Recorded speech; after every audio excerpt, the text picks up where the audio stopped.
सास बनी डंडे वाली भूत। शिखा की नई नई शादी हुई थी। उसका मायका और ससुराल दोनों कानपुर में ही थे, इसलिए उससे मिलने उसके भाई अक्सर आते जाते रहते थे। ये बात शिखा की सास मीना को बिल्कुल पसंद नहीं थी। मम्मी जी, आज राहुल भैया आ रहे हैं। कौन? तेरे चाचा का लड़का? जी मम्मी जी। अरे पर वो तो दिल्ली में रहता है ना। हाँ मम्मी जी, उन्हें कल सुबह दिल्ली के लिए निकलना है, तो वो आज मुझसे मिलते हुए कल सुबह यहीं से निकल जाएंगे। हमने तो धर्मशाला खोल रखी है ना। कुछ कहा क्या मम्मी जी? मैंने कहा हाँ हाँ, आने दे तेरे भैया को, जमकर खातिरदारी करेंगे। अब तो कुछ करना ही पड़ेगा, इससे पहले कि मेरा घर धर्मशाला बन जाए। ये कैसी बातें कर रही हो मीना? सच ही तो कह रही हूं। अभी इसकी शादी को साल भर भी नहीं हुआ और आए दिन इसके घर वाले आ धमकते हैं। अरे तो क्या हुआ, वो इसी शहर में रहते हैं तो हाल चाल लेने आ जाते हैं। इस बार मैं उनका हाल और चाल दोनों ही बिगाड़ दूंगी। अब बहुत हो गया जी। अरे ये कैसी बातें कर रही हो, हे भगवान, बस आप तो देखते जाइए। शाम को राहुल आता है। नमस्ते आंटी, कैसे हैं आप लोग? हम लोग तो ठीक हैं, तुम कैसे हो बेटा? मैं भी अच्छा ही हूँ आंटी। बस आज रात के बाद नहीं रहोगे। चलिए भैया, मैं आपको हमारा घर दिखाती हूँ। रात में खाने की टेबल पर शिखा, रोहित कहीं दिखाई नहीं दे रहा। जी भैया, वो ऑफिस के काम से बाहर गए हैं, कल शाम तक आएंगे। अच्छा अच्छा। बेटा, क्या तुम भूत प्रेत में मानते हो? नहीं नहीं आंटी जी, पर अचानक आपको ये ख्याल कहां से आ गया? पता नहीं क्यों, कभी कभी मुझे लगता है जैसे रात के समय बैठक में कोई घूमता रहता है।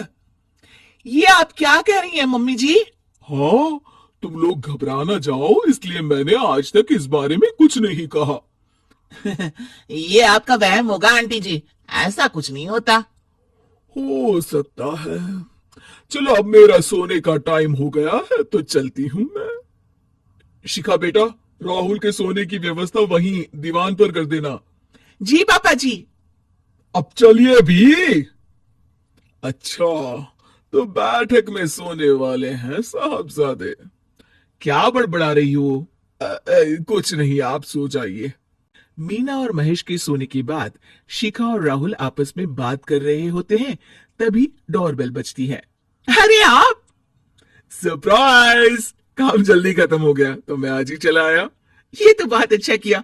देखिए राहुल भैया भी आए हुए हैं, आप दोनों का मिलना भी हो जाएगा। कैसे हो रोहित? मैं तो ठीक हूँ भैया। शिखा, मैं भी आज यही सो जाता हूँ, राहुल भैया से बातचीत भी हो जाएगी। अच्छा अच्छा ठीक है।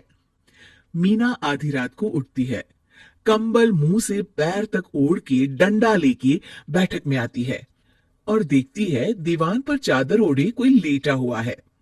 देखो तो कैसे मजे से सो रहा है बहन के ससुराल में। मीना ताबड़तोड़ 4-5 डंडे मार देती है।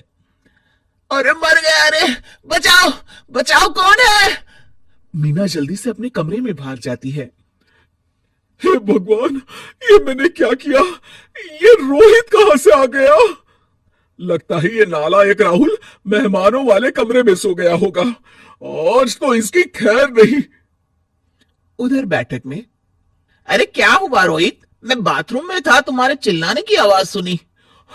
पता है भैया, मैं सो रहा था, अचानक से कोई आकर मुझे डंडे मारने लगा। ये क्या कह रहे हो? लगता है तुम भी आंटी की तरह भूत प्रेत में मानते हो। नहीं नहीं भैया, सच में कोई आया था। मैं तो जा रहा हूं मेहमानों वाले कमरे में सोने के लिए। इस समय अपने रूम में जाऊंगा तो शिखा की नींद खराब हो जाएगी। ठीक है भाई, जाओ तुम, जहां तुम्हारा भूत डंडा लेके ना आ सके। थोड़ी देर बाद मीना कंबल ओढ़ के डंडा लेकर मेहमानों वाले कमरे में पहुंच जाती है। वो बिस्तर पर सोए रोहित को फिर डंडों से मारने लगती है। अरे मर गया, अरे मर गया। तू भूत प्रेत में नहीं मानता ना? ये ले, अब डंडे खा। है? ये तो मां की आवाज है। रोहित कंबल खींच देता है। बेटा तू, अरे ये क्या कर रही हो माँ? मार मार के मेरा भरता बना दिया आपने।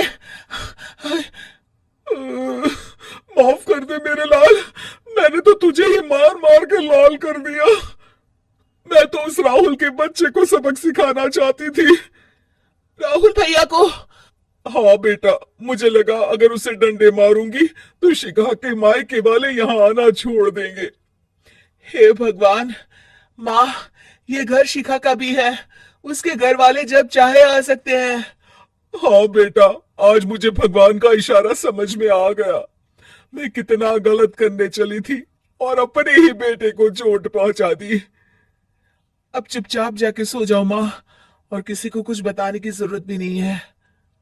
शिक्षा दूसरों का बुरा चाहने वालों के साथ भी बुरा ही होता है।